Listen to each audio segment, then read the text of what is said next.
Actual Fluency Podcast, episode 46 with Gabriel Wyner, perfecting pronunciation and flashcards.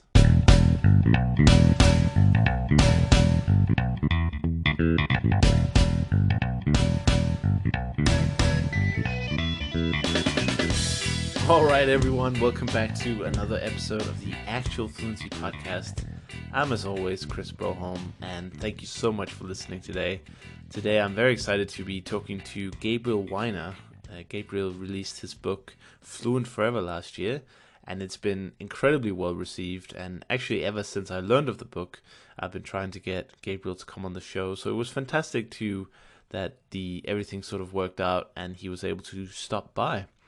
Before I get you to that interview, I just wanted to update you on a few things that's going on, and possibly the most exciting thing for me right now is that I've launched the crowdfund for the second series or season for this podcast. And basically what it does is it enables you, the listener, to support the show with anything you can spare, basically, and it will all be used to produce an even better podcast for the next season, or series, as they usually say in England. And the reason I chose this model is because I'm not really a huge fan of making like a paid show, and the real reason why I had to do it was because the computer I was using to record with and record on totally died. It gave up on live, blue screen and everything, and I couldn't get it back working. And now I'm sort of using an impromptu way of doing it with my school laptop, which is really, really awful. And actually, it means that the editing and the audio quality is not as good as I really would like the show to be. And so I asked around what I should do, and a lot of people were saying, well, why don't you just do a crowdfund and people can support the show with whatever they think it's worth. And for me, that's a very pure relationship, because if you really enjoy the show, you really get a lot out of it, you can support the show with according to that. I mean, you don't have to support with a lot of money if you feel like it's not helping you much. But on the contrary, if you really like it and you listen to it on a regular basis and you feel like it's helping your language learning efforts, well, then that's your opportunity to really help me out and keep the show going. And there's nothing I'd rather do than just keep going and produce awesome episodes, get better guests. And so if you're interested in that, you can find it on igg.me/at/AF podcast. You can also find a link in the show notes of this episode, which is actualfluency.com/46. Or a third option, you can go to afpodcast.com and there's a link at the top. And I just want to quickly say thank you to everyone who's donated already. It's super awesome. And one of the reasons I think that people were quick to jump on the donate button is that I've been talking to the people over at Memrise and the people over at italki to help out the crowdfund. So basically, if you donate $50 to the podcast, and this is all going to the podcast after the Indiegogo fee has been paid, of course, but every single contribution is going directly to the podcast. And I've managed to secure 50 of what I call a polyglot package, and basically what you get for $50 is you get a year's worth of membership to Memrise Premium. This is $9 a month, so it's $100 value. And there's also a free italki lesson in there for $10. And then I'm also giving you a lifetime membership to the Actual Fluency Podcast Supporter Club. And basically what that is it's a kind of behind-the-scenes membership area where right now it's about $47 a year, but actually it's not possible to sign up at the moment. So it's a very exclusive club. And in that club you can find behind-the-scenes, extra episodes, even outtakes is something that I'm planning to bring in very soon, and video interviews that have never been published, transcripts for episodes, basically all the fun I can, put in there. And there's also a Facebook group where we can kind of have a mastermind and motivate each other and just have fun with whatever topic. And also allows you to ask questions for upcoming guests and get, inside scoops on who's going to be on the show. So hopefully you really enjoy this polyglot package. And as I said, it's $50 and everything goes to the show. and there's only about 47 of them left now. A few have been claimed, so hurry up and go to the fundraiser. The more, the better. And I just want to say, whatever you contribute with, even if it's just a social share, just throwing the link on a Twitter or Facebook, I really, really appreciate it. And I'm doing this for you guys, and I really appreciate the support. I would definitely not have made it to 46 or even 5 episodes if it wasn't for the amazing support I get from you guys out there. I mean, even I get emails every day from people saying that they like the show, and it means so much to me, and it really keeps me motivated and pumped for the second season, which is just going to be so much more epic. I mean, I can't wait, basically. So I hope you'll join me in that journey.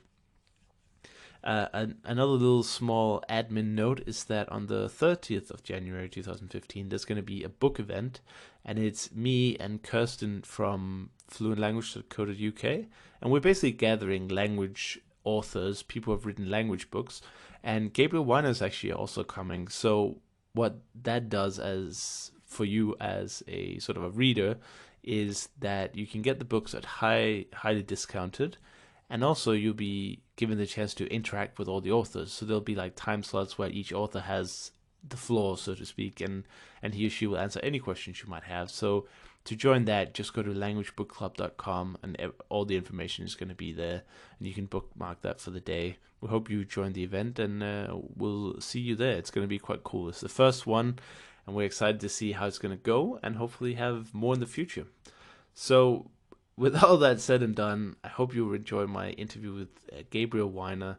We talk about pronunciation and also how he does flashcards, and he also teaches me how to do the Russian rolled R.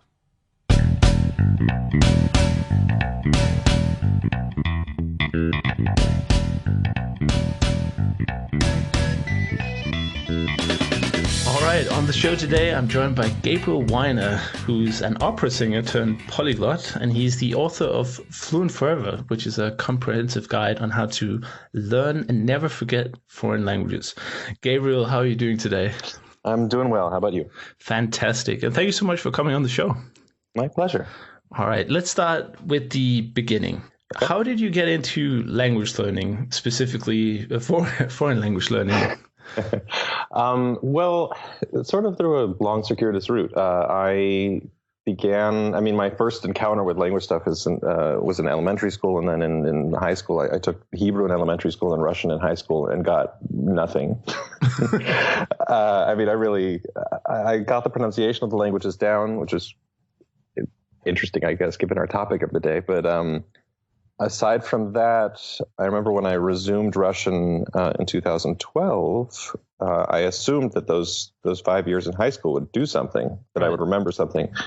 And I ended up remembering like 1.5 of the 6 cases. I remembered one case incorrectly. That wasn't the nominative case. And I had around 40 word vocabulary, and that was about it. And it was very, I guess the process of learning languages earlier, in that period, left me feeling like, okay, well, this isn't really for me. And then, unfortunately, I picked a career where I had to know a lot of languages. Right. And so I double majored, actually. I was majoring in engineering, but I also majored in opera. It was sort of a hobby that I thought, oh, why not blow this up into a really big hobby? And then I fell in love with it and decided I wanted to be an opera singer. Mm-hmm. And given my past failures with language, I decided, okay, well, I need something to get through these language requirements in college. I had to take German, French, and Italian. Not much, just a semester of 1 semester of each and then 2 semesters of one of them. But I wanted to get something out of them. I didn't just want to have a wasted semester. And so I had a friend of mine talk to me about the Middlebury, Vermont immersion programs, where basically you show up to these programs, you sign a contract saying, if I speak one word that's not German, for instance, I'm going to get kicked out, no refund. And then you learn the language very rapidly. Mm-hmm. It's not just full immersion, but it's enforced immersion. Right. And so I did that in 2004, and I got my German from nothing. I came in there with nothing. I came in there with a 30-minute conversation with a friend where I was like, what do I need? And he's like, you need Entschuldigung. And I was like, okay. Sorry. And so I came in there with basically nothing, and I left there with around B1 fluency in German. That's pretty good. It's great. Yeah. And this is like 7 weeks. I'm like, wow, this is, and I left there. It was a German for Singers program. It was a subset of their German program. And that was actually the moment that I decided, okay, well, I'm actually going to do this. I'm going to be an opera singer instead of an engineer. Because actually the singing portion of the program was so good. Yeah. And I didn't do anything with my German that year. I re-enrolled in Middlebury for the following year. So I did summer 2005 at that point. And I arrived there at B2, which I found fascinating. I didn't do any work on my German, and my German got better over the course of that year, which a whole different maybe conversation, but just what our brains are capable of when there's just sort of processing all the information that came over that summer. When I arrived at B2, left at C1. And that's basically nothing to C1 in 14 weeks. And it shows you just how powerful the immersion experience can be, which I think a lot of the polyglots out there will advocate for. There's just, only speak your language as much as you possibly can. Absolutely, that thing works. Right. It's just that no one has time for it. Right. It's the most spectacularly inconvenient way of learning a language that exists. It just happens to work really well. Yeah. But after that, I really started falling in love with the language process and the learning process, the language learning process. And I moved to Austria in 2007. I did a 6-week immersion in Perugia, Italy, to learn Italian. I got it up to like B1, B2. Then this method happened, and Fluent Forever happened, which is that I enrolled in Middlebury for 2010 French. I didn't know any French. I had taken like a summer course or something, but nothing really stuck. And I decided, because of my Italian experience and because it was my third language, I didn't want to show up in Middlebury at level 1, even though I didn't know anything, because I figured that over the course of the months leading up to Middlebury, I'd be able to pick up enough French that I could place myself in level 1.5, right, which is this sort of accelerated beginner level.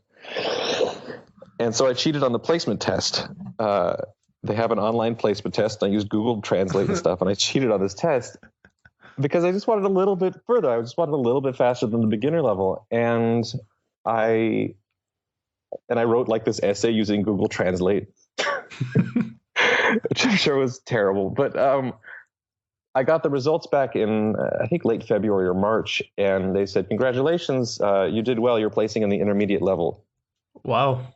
And I panicked because it's not like you show up and you go to class. You show up and then you have another set of placement tests, extensive placement tests, where you interview with one of the teachers. Was it that year that there's also, I think there was a written component. Usually there's a written component, but at the very least I knew there was a 15-minute interview, in French, a language I didn't speak, where I was going to be completely embarrassed is too light a word. I was just going to be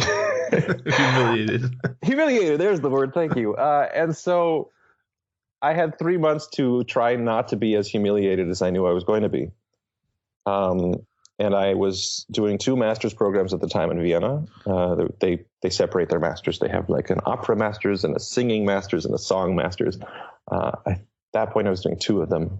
And so I was in school 6 days a week, and my only real time was on the subway, which was about an hour a day, 30 minutes to school, 30 minutes back. And then on Sundays, I had big chunks of time. And then occasionally we would have a break, a 1 week off or 2 weeks off for Christmas or something. Mm-hmm. And so I had very, very restricted time, and this humiliation awaiting me in 3 months. And so I started doing a lot of research online, trying to figure out, well, how do people learn faster? And I found spaced repetition. These programs like Anki that I think a lot of the people in the polyglot community use. And I saw how effective they're supposed to be. I mean, I read about how effective they were going to be. But I also saw that most people were using them in sort of the standard language learning route, which is with translations. Mm-hmm. And I knew from my previous experiences with Russian and Hebrew that didn't do it for me. If I was learning translations, I wouldn't get anywhere. And I also knew that if I avoided that, I would learn faster. That my experiences with German and Italian really, at least for me, showed that if I can skip the English, I'll go faster. And so I started using spaced repetition, these sort of supercharged flashcard programs, without any translations. And so I would use pictures initially. I just sort of learned a whole bunch of French words with pictures. I started I took a grammar book and started taking the sentences apart and learning each word with sort of fill in the blank. Yeah. To sort of pick up the grammar. And I did this for an hour a day in terms of the studying part. On the subway, I would study. And then on Sundays, I would make a ton of flashcards, and then I would study them over the week. And then in breaks, I would do these binges where I would spend like 3-4 days making like 9 hours a day making flashcards. And then I would learn them all over the next month or two.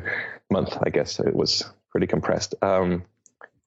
And I showed up to this French program, and I showed up to this entrance interview, and the teacher started speaking to me in French, and I realized I knew everything she was saying. And I was thinking in French and replied, and I could speak French.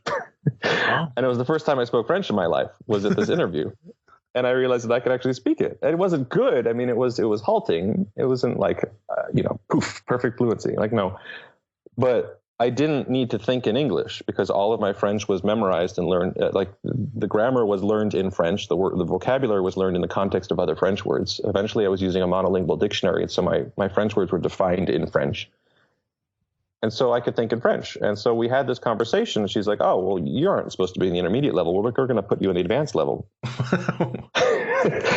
And it was fine. I mean, we read in the course of that summer, I think we read 10 books. We wrote like 70 pages of essays. I spent the entire summer taking everything that I got back, every test correction, every writing correction, putting all those into my flashcards. And I left that summer with C1 fluency in French. Wow. And I had spared myself the cost and the inconvenience of having to do the French program twice. Yeah. And so at that point I was like, okay, well, I found something here. And I started writing about it. I started doing some articles. Eventually an article hit Lifehacker and went viral. And that's what led to the book. And I actually, once the book sold, I had already enrolled in Middlebury for Russian. And so I was doing the same thing in Russian. I did 6 months of flashcard stuff with Russian, then did the immersion program, left there with B2, C1, something around there, fluency in Russian. And then while writing the book, I really methodically, for one, laid out what it is that I think is ideal and got a chance to spend 2 years sort of researching and thinking about this. How do I refine this system? And then while I was thinking about that, I was actually doing it. And so when I would write a chapter about pronunciation, and then I would learn I was doing Hungarian as a model because I didn't, Hungarian had no connections with any other languages I was learning or any languages that I had learned. It was completely like a dry run. And so I would write a chapter about pronunciation, and then I would learn Hungarian pronunciation based on that chapter. And then I would write a chapter on vocabulary and learn Hungarian vocabulary based on that chapter. And so I really got to sort of experiment while writing the book and test these things out in a language where I had no background. And so that was really cool. Actually, right after our interview, I have an hour Hungarian tutor thing that we're going to be doing. It's been really fun. This language has been very challenging and very just a fascinating experience of getting to really experiment with my own stuff and see how it works. Yeah, I know you have a relative for Hungarian. I've been considering learning Hungarian as well, just because it's so interesting, and there's a bit of a Hungarian group living around where I live, so it could be fun. But again, it's a cool language. Yeah, it's so weird. many cool languages, so that's the problem, isn't it? Yeah, I know. What do you choose? I have an impossible question for you to answer. Please. Yes. And it's one that I get a lot. People always seem to want to know, how long did it take? And I know you sort of gave the months and weeks, but if you had to estimate a time for, you mean hours? Yeah, exactly. For the I guess the French project is the best kind of indicator. I know it's an impossible question, but I know that a lot of people will be sitting out there thinking about it, because when you say, oh, it took me half a year to learn French, if you add up all the hours and it turns out you were very productive compared to what people consider productive, then maybe it's not a surprise. But if the amount of hours is what I seem to understand quite low, then it truly is very efficient, isn't it? I think this is actually pretty. It's about as. I'm not going to say it's as efficient as you can get. I'm going to say it's really efficient. Right. The amount of time I spend in French. Let's see. I took a 1-semester college course in French 2 years before. It was a summer course in Santa Monica Community College or something. Standard community college grade class, and so I had some background in French. In addition to that, I had taken a half semester. We did 1 semester of French and Italian diction, where we only dealt with pronunciation. And that is absolutely an advantage that I had coming in. Right. And so those things are, I don't know the number of hours in that class, but I would say it's a standard sort of college class is the one I took. So I think a lot of people have that kind of experience or that kind of background coming in. Definitely. And I felt like I didn't get very much out of it, but still, it's there, and I can't say that I didn't take a class. That diction class, I absolutely got things out of. And I sang an opera in French, and so I have that kind of background where I had looked at French words and memorized the translations of them. And also really engaged myself in the pronunciation. And so coming into French, I had really solid French pronunciation, and that was an absolute advantage. Huge boost. Yeah. And I'm sure we'll be talking about it during this interview in terms of why. Yeah, exactly. Why that's an advantage. But in either case, that's what I had coming in. And so I don't know the exact number of hours in the typical college course, but that happened. The flashcard experience thing, that was, I would say, 3 months. Let's say 90 days. Let's bump it up to 100 days for easy math. And perhaps I got an extra, 5 days in the front and 5 days in the back. I was doing an hour a day of flashcards. So that's 100 hours right there. And generally I found that if I'm going to be studying flashcards for an hour, it takes me about an hour to produce enough flashcards to supply, to, fill that supply. In terms of new flashcards. And so I would say that's about 200 hours of the flashcard stuff. And that landed me in the summer with the ability to think in French. Yeah, that's a very high level, I think. Yeah. I don't know. It's hard to do it with the CEFL is the CEFR. I always get the acronym wrong. It does sound like it's CEFL, I think. I think it's CEFL. It's hard to set up a level with that in terms of of not having spoken French ever and then showing up and trying to speak. So I can't sort of rate myself there, but I was very happy with the level I reached just with that flashcard experience. Right. The reason sorry, yeah. Go ahead. Well, and then there was the summer, then there was the 7-week immersion thing, and counting the amount of time there is a little tricky because there's a lot of class time, but there's also all the out of class time where you're still speaking in French. So right. So for a 7-week immersion course, it's a lot of hours. Definitely. Right. The reason I wanted to ask this also is because in the book you talk very extensively about the process of making the flashcards, and my first instinct when I was reading was this is a lot of work for just flashcards when I can just go on, Memrise or Anki and just download, 1,000 most frequent French words or something. Absolutely. But you're like the Abraham Lincoln of language learning. You're like, if I need to chop down a tree, I'll spend, 4 hours sharpening my axe and 2 hours chopping. I think the issue is that there's two things going on here. Is it a lot of... I guess the issue is how you define work, because yes, it is absolutely a lot of work. But I think a lot of people associate work and language learning with this sort of tedious, like I'm going to look at a grammar drill and just drill the, subjunctive conjugation of this verb and 10 other verbs. And that's work. Right.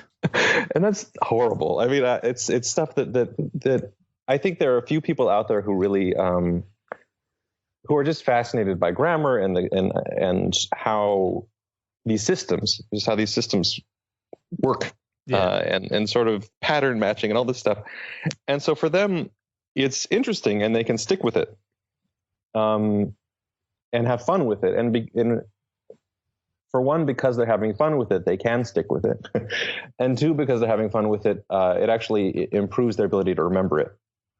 Generally, our brains are very, very good at filtering out information that we think is boring.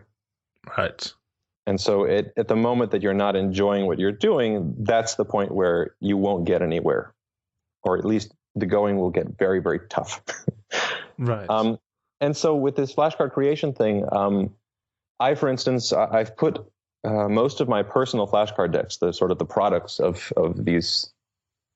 my French experience, the products of my Russian experience. I did some Italian flashcard work in between, actually, French and Russian, and so I put those online.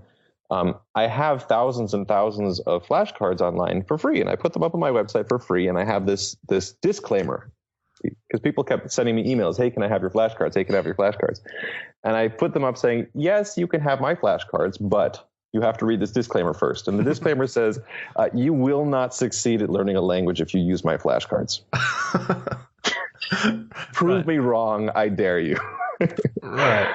And it tries to explain why. And I think those decks have been downloaded thousands and thousands, probably over 10,000 times at this point. I should probably check my numbers. No one has emailed me saying, haha, I learned a language using your flashcards. Right. So, not one.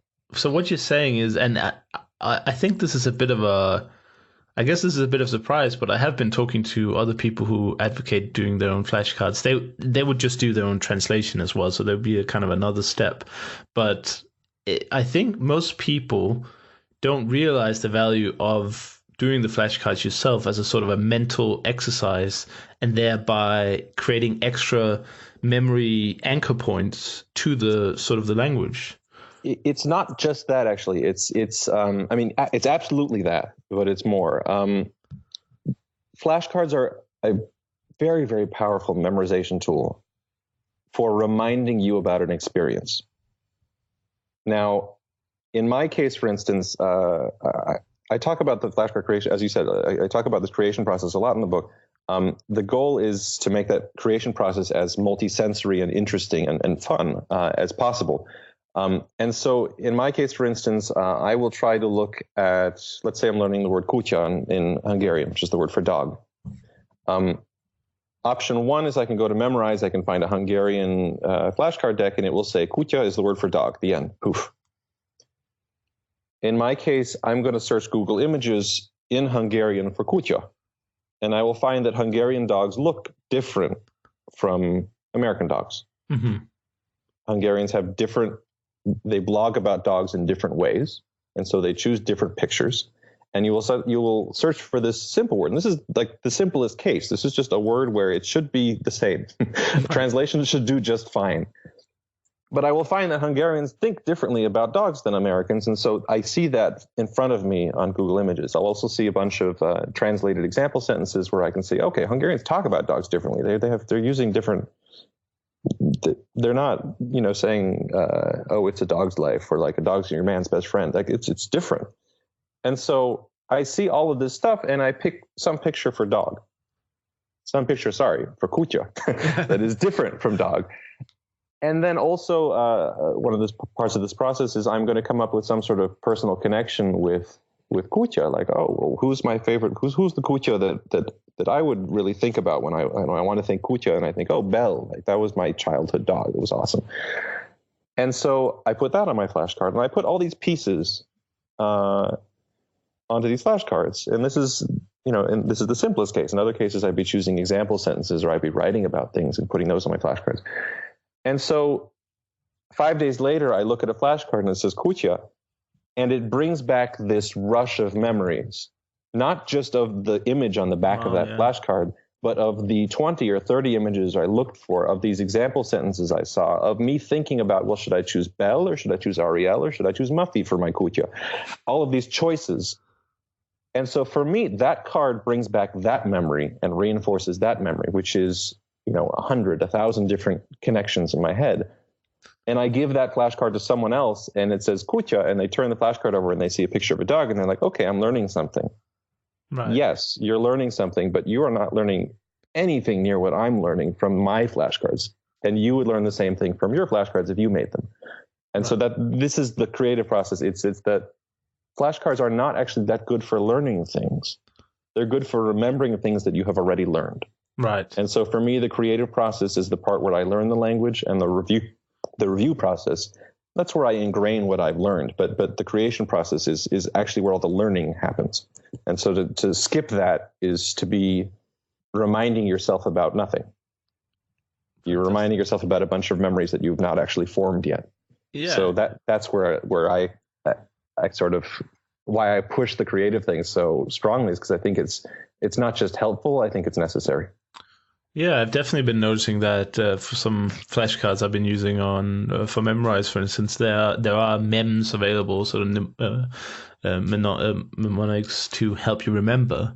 Mm-hmm. But if you didn't create that mnemonic, then, as you say, the relationship with the mnemonic isn't there. So it's just not powerful. I mean, I can think that the mem is fantastic and brilliant and sounds exactly like the Russian word and has an English reference, but without me having created, it just doesn't stick. So yeah, that's fantastic. And like I said, if people are interested in more sort of the nitty gritty of the creating of the flashcards, then Fluent Forever, really, really extensive on the method.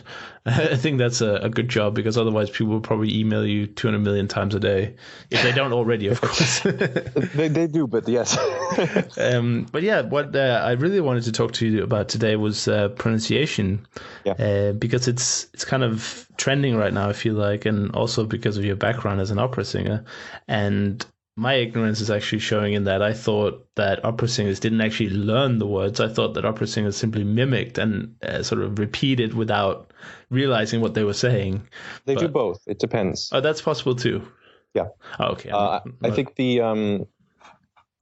what happened with me, and I think what happens with a lot of singers, is that that's certainly how you start. I mean, you don't start by getting fluent in a bunch of languages, and then once you're fluent and once you can think in French, then you will be able to sing your first French song. Like, no, we sing in French and don't know what we're saying all the time. I think what happened with me is that as soon as I learned German, and as soon as I could learn to think in German, and then saying that, I realized that I had to do it in all the other languages. Right. Where the difference between a language that you are mimicking and a language that you're actually thinking in is so huge in terms of what you can express, that it becomes almost embarrassing to sing in a language that you can't speak. Yeah, exactly, because singing is a form of expressing emotion, right? So if you can't understand that this is about somebody dying or something, how can you inflect the correct amount of emotion, or indeed the correct emotion in the language? That's difficult, isn't it? Yeah, I mean, it's you can get somewhere with translations. I mean, it's not like there are certainly singers who are very successful singing things that they don't understand in terms of the full language, but they do understand every word of their aria.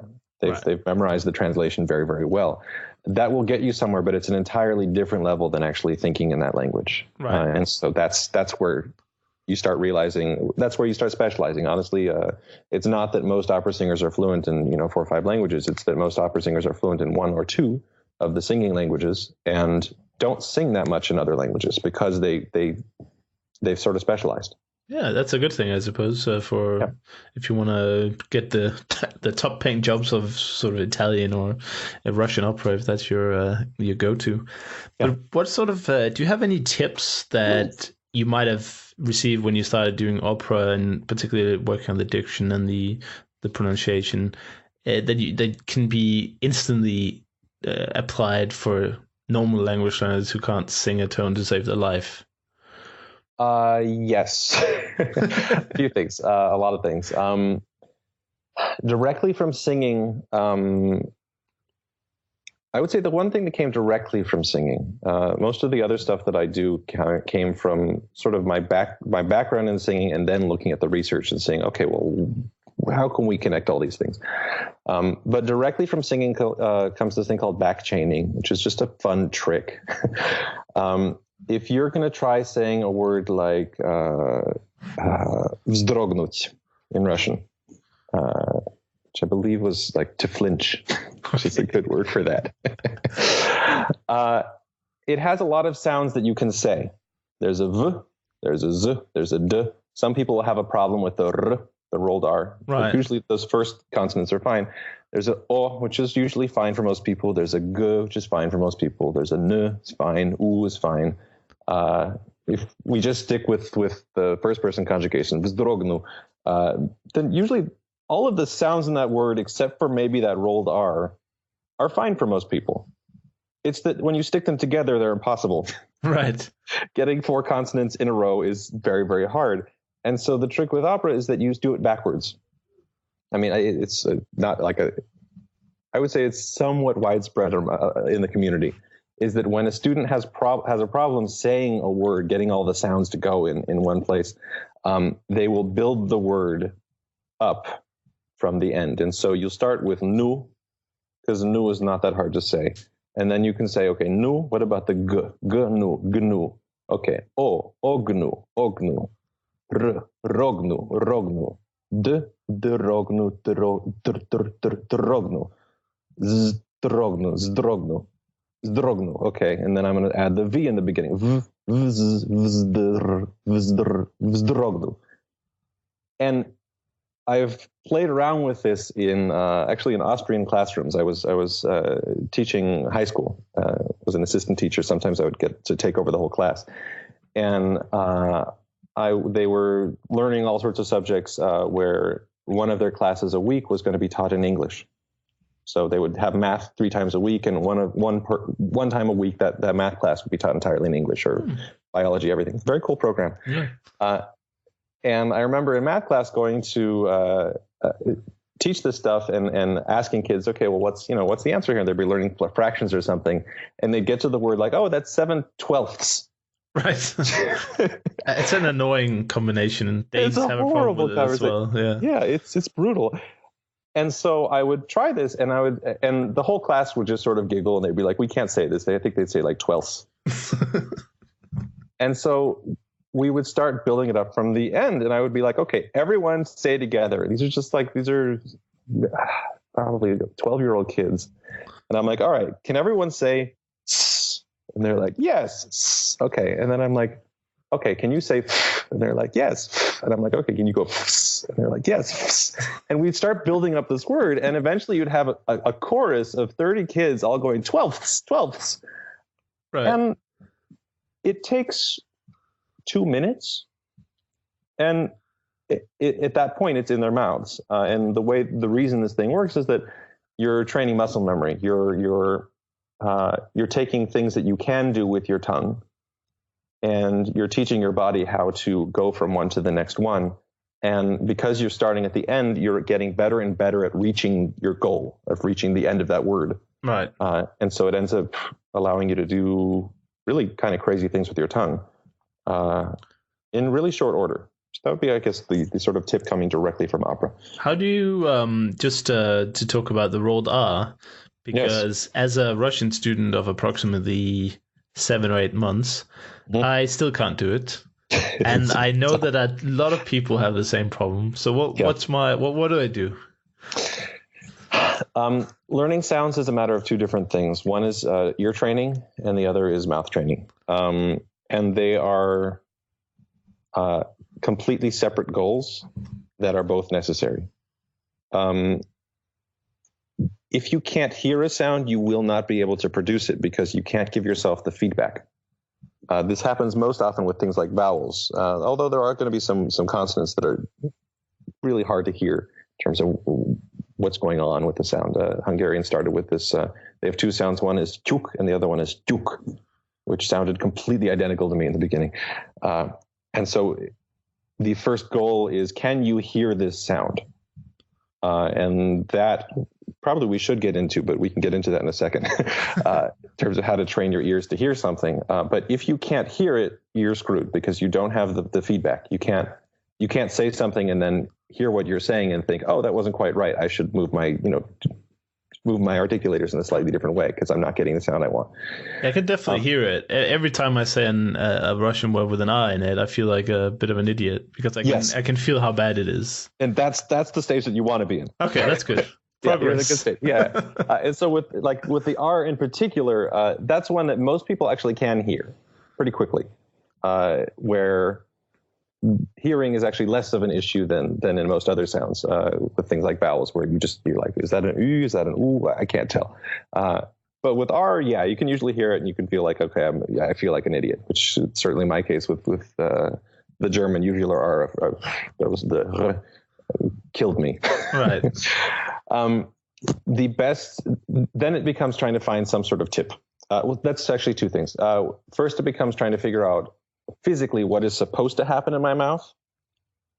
And that's just a matter of research. That's trying to find a good someone who can explain it relatively well in terms of what is your tongue supposed to do and how is that supposed to feel. And so in the case of the rolled R in Russian, you're looking at some place where the tongue is touching your alveolar ridge. It's touching right where you say a D. Mm-hmm.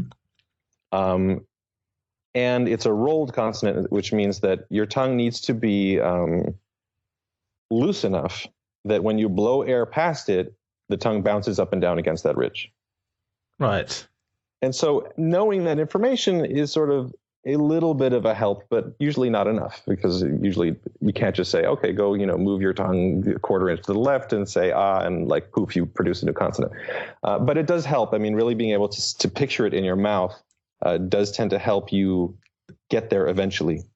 The best tip I've found for the rolled R is saying the phrase Prince of Prussia. And you say the phrase Prince of Prussia, you think the phrase Prince of Prussia, but you say Pedince of Padusha. You replace the R's with D's. Uh-huh. And so you go Pedince of Padusha, and you start thinking Prince of Prussia while you're saying this. And you're like Pedince of Prussia, Pedince of Prussia. And you start just slightly getting in the direction of R, Pedince. And then you see if you can get two rolls in there, Pedince of Prussia, and then you start playing around that way.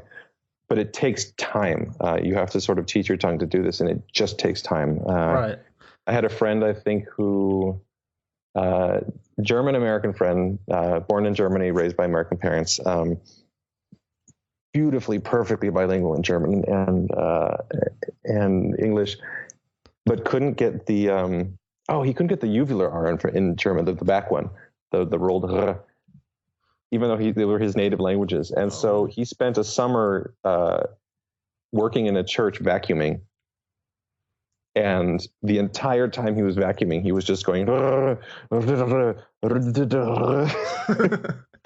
after I think the 2 or 3 months of the summer, he actually produced this consonant. Some of these things just take work, where you just have to sit there. That was certainly my case in Middlebury. I just sat there going.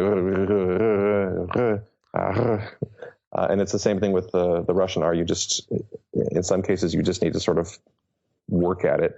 But I like the Prince of Prussia thing. I've gotten some good results with students and things, just being like, okay, try this. Yeah, thanks for that. I'm sure that a lot of people listening will be interested in improving their Russian R's as well. They're hard. I remember about, I think it was 2 months into the experience, I was Skyping with a Russian girl, and she was trying to make me do it, and she was just doing like, and I was like, how is that possible? And and I just sounded like, I don't know, some kind of idiot, but that was fantastic. So you were talking about the beginning of learning a language was what we were alluding to, and the question that I sometimes get is should we strive for native-like pronunciation, and B, should we do it before anything else? Like somebody, it's a bit similar to this silent period, I suppose. No, not silent period. What is it called? Isn't it? Is it a silent period? That sounds right. Yeah, where you just listen and you don't try to produce anything. Okay, well that's tied to it. That's the kind of two-part question I was thinking about. Should we learn the pronunciation first, or should we sort of get a good basis so we understand more words, so we can then apply a more advanced level? Or what do you think? In my case, I find pronunciation key to start with, even before you know a single word of the language. I mean, to clarify a bit, I do use example words when I deal with pronunciation, so I am learning a few words. But my focus, my very, very first focus in the language is learning the pronunciation.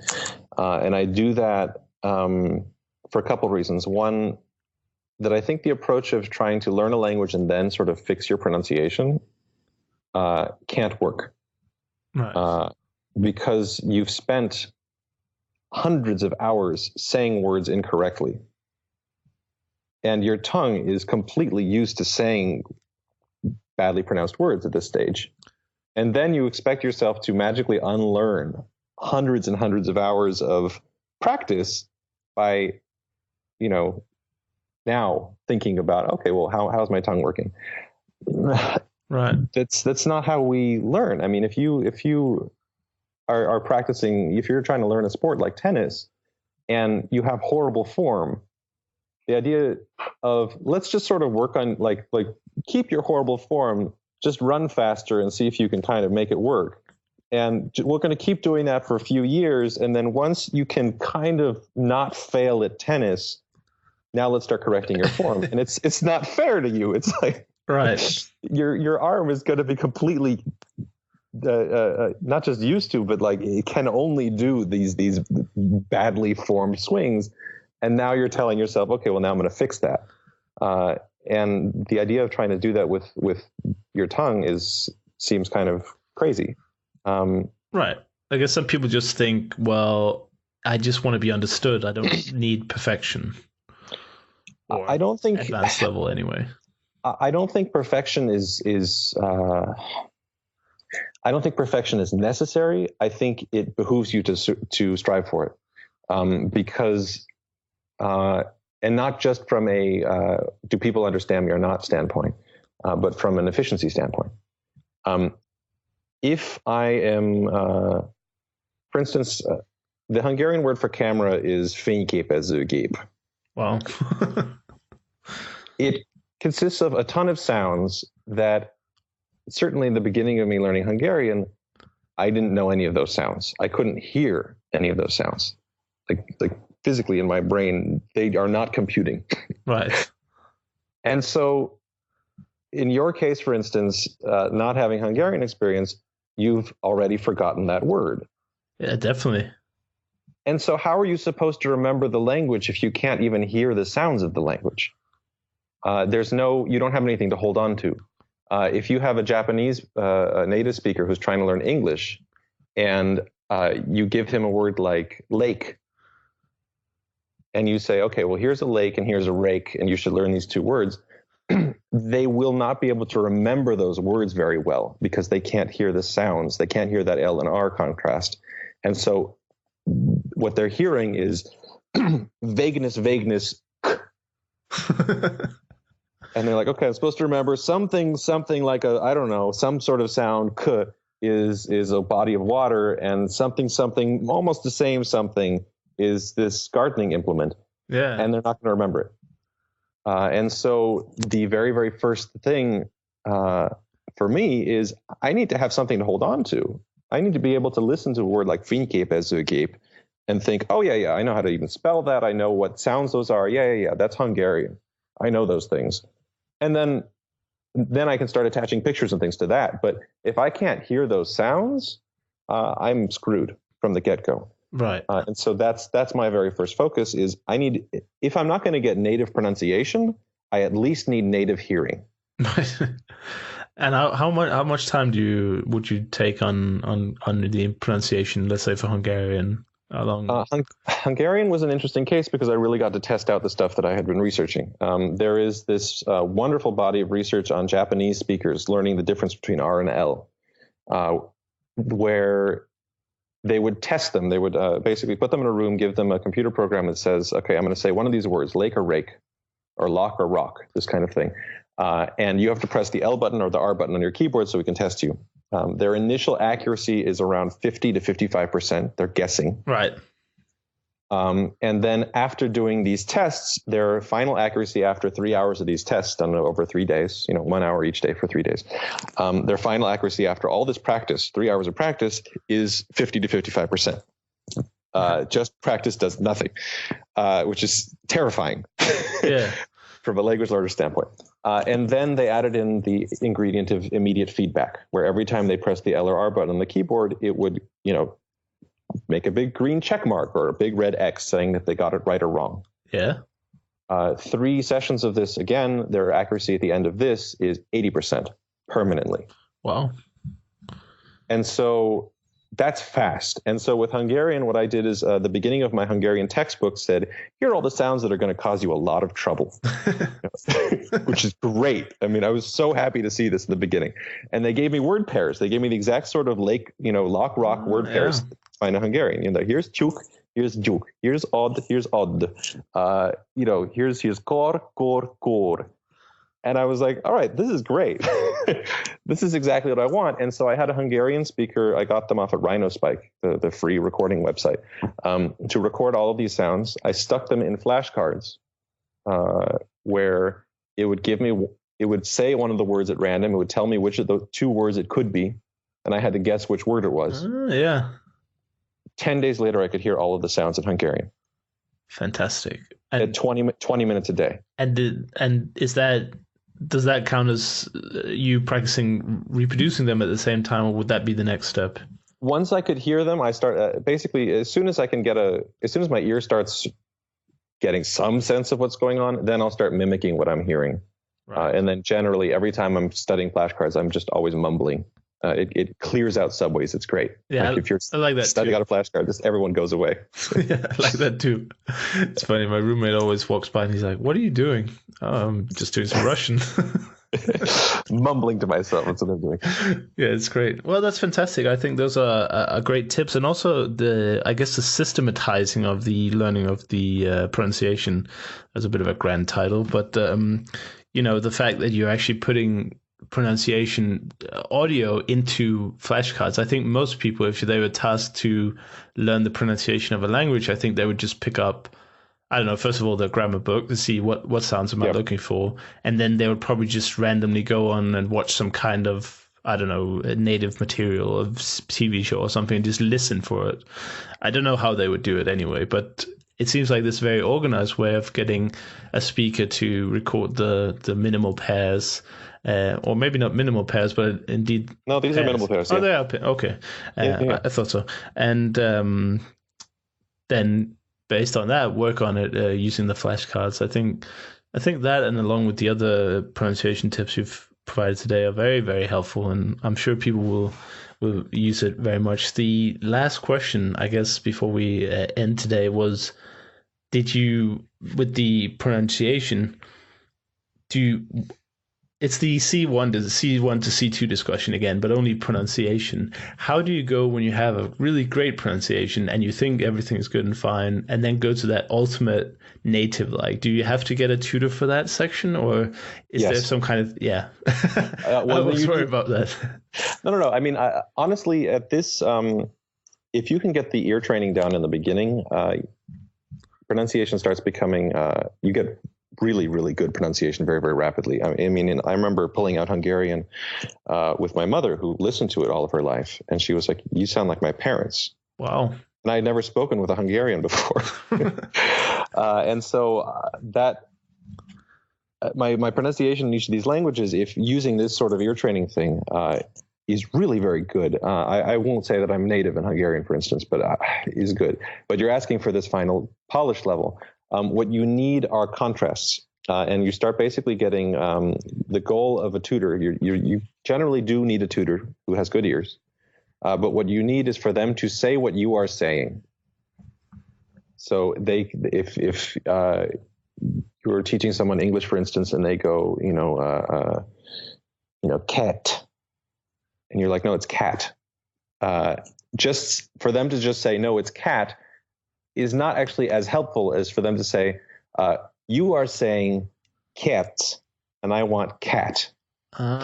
Cat. And so you want to be able to have them mimic you and start getting comparisons there. And that's where you can start learning to hear. Again, these really, basically you're making minimal pairs now, not between two things in one language, but between the sound you're making and the sound you want to make. Right.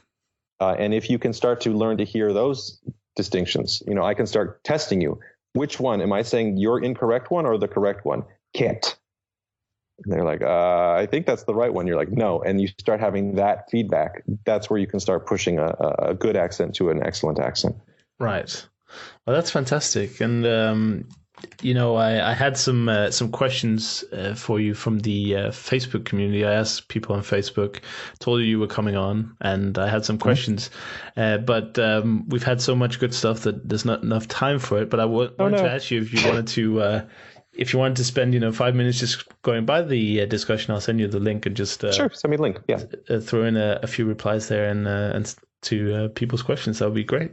Sure. Well, thank you so much for coming on, Gabriel. It's been amazing, and we only touched maybe a fraction of what the Fluent Forever book covers. So if people haven't bought it already, I can highly recommend it, and it expands on the ideas that we've briefly touched on here. There are a few more elements to the story, but I feel like the language learning elements themselves often get discussed. So I was more interested in sort of diving into the pronunciation.